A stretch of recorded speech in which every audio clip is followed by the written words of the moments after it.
దోలెక్కి దుకాణం పెడితే అది అరక్క ఎకారం పెట్టిందంట. ఇలాంటి వాళ్ళను 100 మందిని తెచ్చినా సరే నేను ఇలాగే సమాధానం చెప్తాను.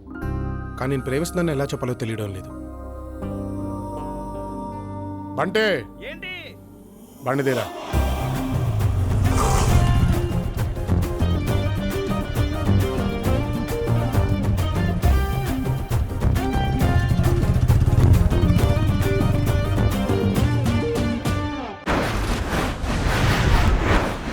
I'm sorry Akarsha. ఈ కాలపు అమ్మాయి అంటే గట్టు దాటిన గోదావరి లాంటిది. ఎంతటి మగాడైనా ప్రవాహంలో పడి కొట్టుకుపోతాడు.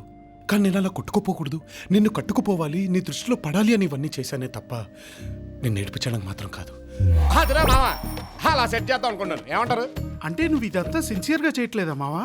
పిచ్చి రాఘవా, ఆ అమ్మాయి ఇష్టాలని తెలుసుకొని ఆమెలోకి దూరి అమ్మాయి మనసులోకి రా, గదిలోకి కాదురా. అది బుర్రా భూత.